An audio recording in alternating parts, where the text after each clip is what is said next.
कल्पना कीजिए एक बहुत ही कद्दावर राजनेता है जो मतलब पिछले 15 सालों से अपने चुनाव क्षेत्र में एकदम अजेय रहे हैं। बिल्कुल। उन्होंने वहां अपना एक पूरा साम्राज्य खड़ा किया है और फिर अचानक एक दिन संसद में एक नया कानून पास होता है। सही। और उन्हें बताया जाता है कि अब वे अपने ही उस गढ़ से दोबारा कभी चुनाव नहीं लड़ सकते क्योंकि वो सीट अब महिलाओं के लिए आरक्षित हो गई है। और ये कोई फिल्मी कहानी नहीं है। हाँ, बिल्कुल नहीं है। ये वो वास्तविक दुस्वप्न है जिसका सामना आज भारत के 543 सांसद कर रहे हैं। जब हम महिला आरक्षण अधिनियम या जैसे नारी शक्ति वंदन अधिनियम कहते हैं उसके बारे में सुनते हैं तो लगता है कि ये महिलाओं को अधिकार देने का बस एक सीधा साधा कानूनी कदम है, जो कि ऊपर से देखने में लगता भी है। लेकिन आज हमारी इस गहरी चर्चा में हम जिस मास्टर प्लान को डिकोड करने जा रहे हैं ना, वो कुछ और ही कहानी बयां कर रहा है। मैं इस पूरे विषय को लेकर बहुत उत्साहित हूँ। और आपका उत्साह बिल्कुल जायज है। इसे सिर्फ एक नीतिगत बदलाव मान लेना इस पूरे घटनाक्रम को बहुत कम आंकना होगा। हाँ, ये तो है। हमारे सामने जो रिपोर्ट्स और जो सोर्स मटेरियल हैं वे साफ तौर पर बताते हैं कि ये एक पूरी की पूरी राजनीतिक बिसात है। 2029 के आम चुनावों से पहले महिला आरक्षण को लागू करने के लिए सरकार जो रणनीति अपना रही है वो वास्तव में भारत के पूरे राजनीतिक भूगोल को बदलने वाली है। मतलब संसद का आकार और केंद्र व राज्यों के बीच का शक्ति संतुलन सब कुछ जड़ से बदलने वाला है। बिल्कुल, सब कुछ। और यही आज की हमारी इस चर्चा का मुख्य उद्देश्य है। हम ये समझने की कोशिश करेंगे कि कैसे ये पूरा मास्टर प्लान काम करेगा। सही कहा। पहली नजर में जो चीज एक साधारण नीति लगती है ना, उसके भीतर जो राजनीतिक गणित और जो शतरंज खेली जा रही है वो किसी थ्रिलर से कम नहीं है। एकदम थ्रिलर है। तो चलिए इस मास्टर प्लान को अनपैक करते हैं। सबसे पहले बात करते हैं नंबर्स की, यानी सीटों के गणित की। जो कि सबसे अहम हिस्सा है। हाँ, तो इस पूरी योजना की शुरुआत एक बहुत ही बुनियादी सवाल से होती है। अगर हमें संसद में 33% महिलाओं को लाना है तो क्या इसका सीधा मतलब ये नहीं है कि हमें मौजूदा पुरुष सांसदों की कुर्सियां छीननी पड़ेंगी? मतलब 1/3 पुरुष नेताओं को बाहर का रास्ता दिखाना होगा? देखिए, ये सवाल सबसे स्वाभाविक है और राजनीति में अपनी कुर्सी छिन जाने का डर तो सबसे बड़ा होता है ना? बिल्कुल, कोई अपनी कुर्सी क्यों छोड़ना चाहेगा? सही बात है। लेकिन यहीं पे इस मास्टर प्लान का पहला बड़ा आहा मोमेंट सामने आता है। रिपोर्ट्स बताती हैं कि समाधान किसी को बाहर निकालने में नहीं खोजा गया है। अच्छा? तो फिर? बल्कि समाधान नई जगह बनाने में खोजा गया है। ओहो, मतलब लोकसभा की कुल सीटों को बढ़ाने का प्रस्ताव? एकदम सही। हमारे सोर्स बताते हैं कि सरकार लोकसभा की सीटों को 543 से बढ़ाकर सीधे 816 करने की योजना बना रही है। 816? बाप रे, ये तो सीधे सीधे 50% की वृद्धि हो गई। हाँ, 50%। और इस नई व्यवस्था में लगभग 270 से 273 सीटें महिलाओं के लिए आरक्षित होंगी।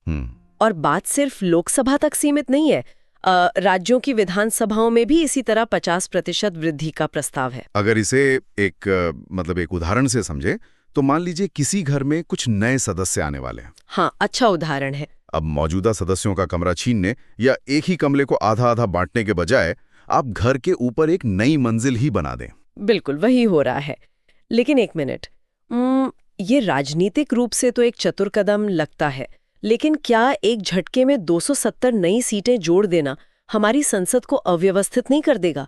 एक साथ 816 सांसद। ये एक बहुत ही व्यावहारिक चिंता है, लेकिन अगर हम इसके पीछे के राजनीतिक चतुराई को समझें तो एक कदम अव्यवस्था फैलाने के लिए नहीं उठाया जा रहा है। तो फिर किस लिए? ये एक संभावित राजनीतिक भूचाल को रोकने के लिए उठाया जा रहा है। जरा गणित पर गौर कीजिए। आज 543 सीटें हैं। हाँ। जब सीटें बढ़कर 816 हो जाएंगी और उसमें से 33% यानी करीब 270 सीटें महिलाओं के लिए आरक्षित हो जाएंगी, तो भी गैर आरक्षित या सामान्य सीटें कितनी बचेंगी? लगभग 546। ओहो, मतलब पुरुषों या सामान्य उम्मीदवारों के लिए आज जितनी सीटें उपलब्ध हैं, नई व्यवस्था में भी उनके लिए लगभग उतनी ही सीटें बची रहेंगी। बिल्कुल, 543 की जगह 546। ये तो कमाल का गणित है। हाँ, ये पाई को इतना बड़ा कर देने की रणनीति है कि किसी का भी हिस्सा कम न हो।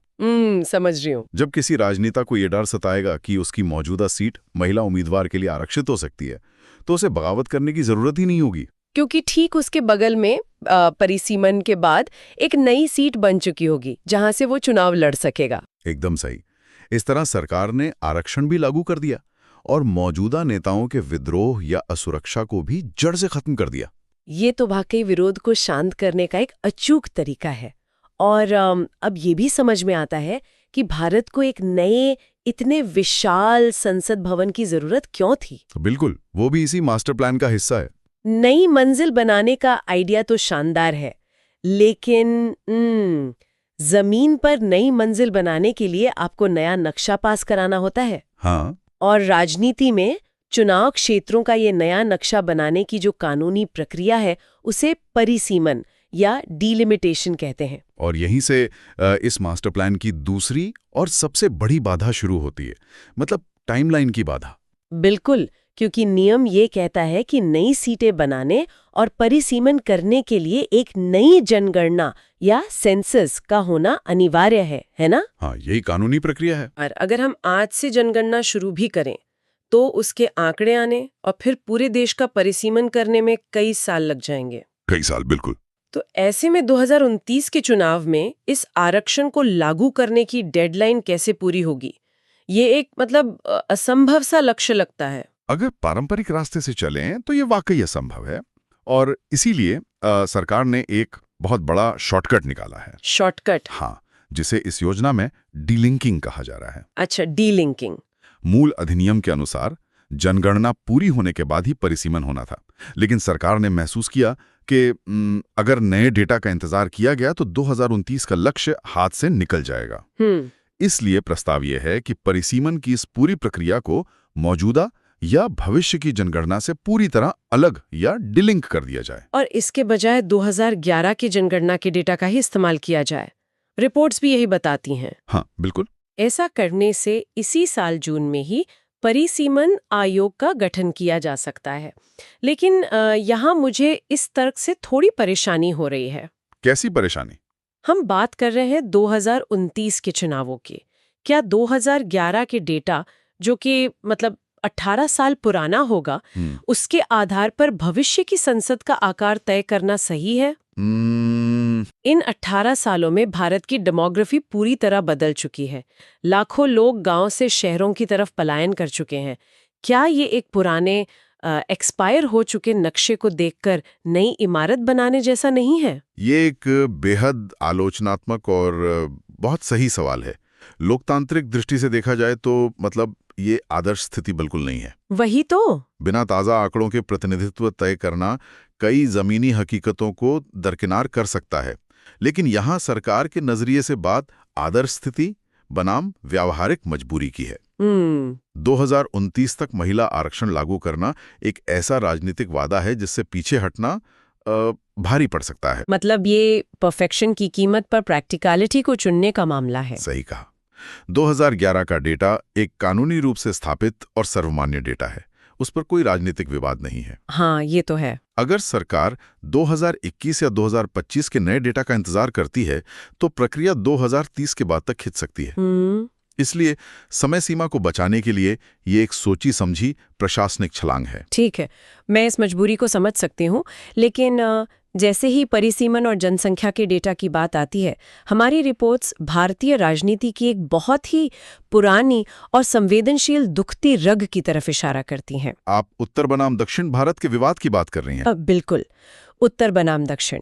जैसे ही परिसीमन का जिक्र होता है, दक्षिणी राज्यों में गहरी बेचैनी फैल जाती है।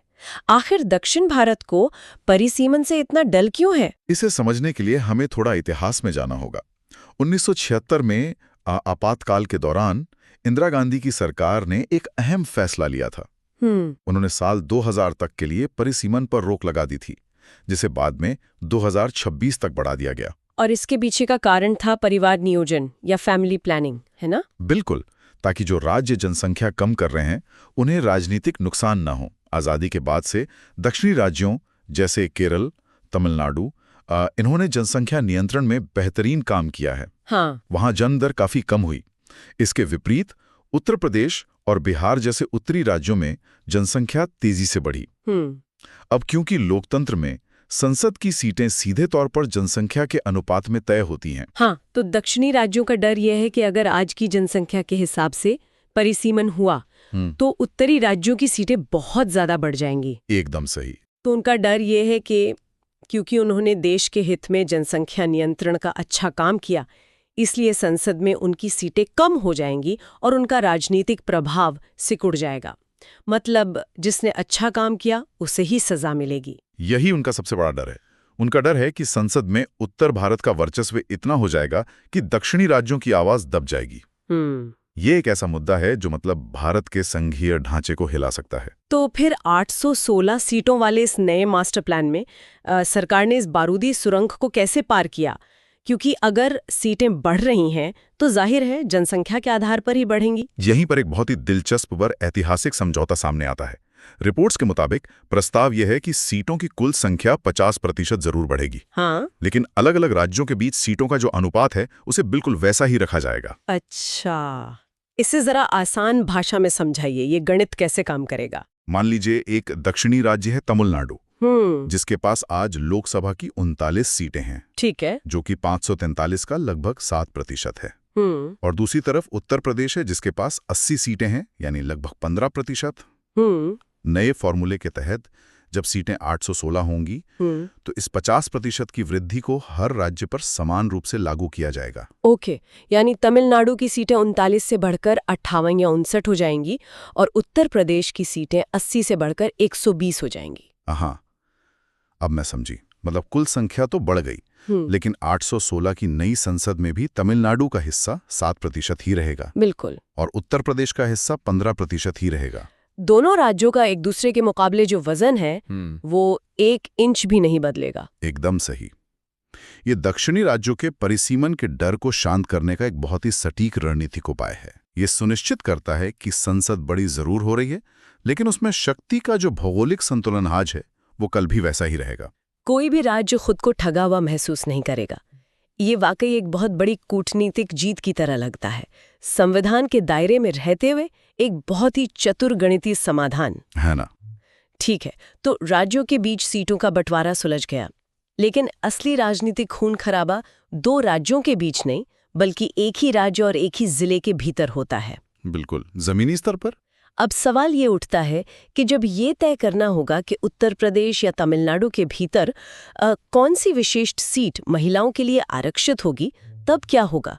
क्या इसमें समाज के सभी वर्गों का प्रतिनिधित्व सुनिश्चित किया जाएगा? ये इस पूरी प्रक्रिया का सबसे जटिल और मैं कहूँगा सबसे विवादित हिस्सा है। यहाँ हमें कई आंतरिक पेचीदगियों को देखना होगा। सबसे पहले बात करते हैं सबकोटा की। जी। मूल अधिनियम के तहत ये साफ कर दिया गया है कि अनुसूचित जाति और अनुसूचित जनजाति के लिए जो सीटें पहले से आरक्षित हैं, हाँ? उनके भीतर महिलाओं के लिए एक विशेष 33% कोटा होगा। लेकिन हमारी रिपोर्ट्स एक और बड़े विवाद को रेखांकित करती हैं, ओबीसी और जातिगत जनगणना का मुद्दा। विपक्ष लगातार इस बात पर जोर दे रहा है कि इस आरक्षण में ओबीसी महिलाओं के लिए भी अलग से गणना होनी चाहिए। हाँ, और सरकार ने इस मांग को सिरे से खारिज कर दिया है।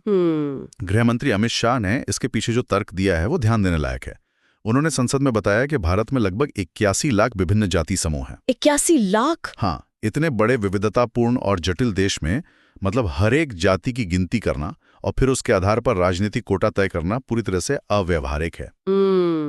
उनका तर्क है कि ये प्रक्रिया को इतना उलझा देगा कि आरक्षण कभी लागू ही नहीं हो पाएगा। ठीक है, हम 81 लाख जातियों की गिनती की अव्यावहारिकता के तर्क को एक पल के लिए मान लेते हैं, लेकिन इसी के साथ रिपोर्ट्स में एक और बात है जिसने मुझे सच में चौंका दिया। वो क्या? महिलाओं के लिए कौन सी सीटें चुनी जाएंगी, इसका फैसला करने के लिए एक लॉटरी सिस्टम का प्रस्ताव रखा गया है। Lottery system. यहाँ मुझे थोड़ा सोचने पर मजबूर होना पड़ रहा है। मतलब एक तरफ हम 81 लाख जातियों को गिनने की वैज्ञानिक प्रक्रिया को आपका ये विरोध बिल्कुल जायज है और कई राजनीतिक विश्लेषक भी यही सवाल उठा रहे हैं, लेकिन हमें सरकार के तर्क को भी मतलब निष्पक्ष रूप से समझना होगा। हाँ बिल्कुल। राजनीति में एक बहुत खतरनाक प्रक्रिया होती है जिसे जेरीमैंडरिंग कहते हैं। जेरीमैंडरिंग? हाँ, इसका मतलब है सत्ताधारी दल द्वारा अपनी सुविधा के अनुसार चुनाव क्षेत्र की सीमाओं या आरक्षण में हेरफेर करना। यानी सत्ताधारी पार्टी जानबूझकर विपक्ष के सबसे मजबूत नेता की सीट को महिला सीट घोषित कर दे ताकि वो चुनावी न लड़ पाए। एकदम सही। अगर इंसान ये तय करेगा कि कौन सी सीट आरक्षित होगी तो हमेशा पक्षपात के आरोप लगेंगे। ये भी एक पॉइंट है। हर पार्टी चाहेगी कि उसके मजबूत नेताओं की सीटें बच जाएं और विरोधियों की सीटें आरक्षित हो जाएं। सरकार का तर्क यह है कि लॉटरी सिस्टम इस मानवीय हस्तक्षेप और जेरीमैंडरिंग को पूरी तरह खत्म कर देता है। ये फैसला पूरी तरह से चांस या तटस्थता पे छोड़ दिया जाता है, जिससे किसी भी राजनीतिक दल को अनुचित लाभ मिलने की गुंजाइश खत्म हो जाती है। ये एक बहुत ही दिलचस्प विरोधाभास है। विपक्ष पारदर्शी डेटा की मांग कर रहा है ताकि सही प्रतिनिधित्व हो सके, जबकि सरकार एक अंधी लॉटरी का समर्थन कर रही है ताकि राजनीतिक पक्षपात ना हो सके। दोनों के अपने अपने तर्क हैं। और जाहिर है इस पूरे बदलाव को लागू करना कोई आसान काम नहीं होगा। रिपोर्ट्स बताती हैं कि इसके लिए बहुत सी कानूनी बाधाएं पार करनी होंगी। बिल्कुल आसान नहीं होगा। इस मास्टर प्लान को जमीन पर उतारने के लिए महिला आरक्षण अधिनियम और परिसीमन आयोग अधिनियम दोनों में बड़े संशोधन करने होंगे। और इसके लिए संभवतः सरकार को संसद का एक विशेष सत्र भी बुलाना पड़ सकता है। और विपक्षी दलों की भूमिका भी यहाँ बहुत अहम है। हमारे सोर्स मटेरियल में स्पष्ट रूप से बताया गया है कि इस मुद्दे पर हुई शुरुआती सर्वदलीय बैठकों में जहाँ बीजेडी और वाईएसआरसीपी जैसी पार्टियों ने हिस्सा लिया, वहीं कांग्रेस, टीएमसी, आम आदमी पार्टी और डीएमके जैसी प्रमुख विपक्षी पार्टियों ने इसका पूरी तरह से बहिष्कार किया है। उन्होंने इस पूरी प्रक्रिया के टाइमिंग पर सवाल उठाए हैं और एक विस्तृत रिपोर्ट की मांग की है। इससे ये साफ पता चलता है कि ये रास्ता जितना सीधा बाहर से दिखता है, अंदर से ये उतना ही राजनीतिक टकराव और अविश्वास से भरा हुआ है। और शायद यही वजह है कि सरकार को इस योजना को इतनी बारीकी से डिजाइन करना पड़ा है।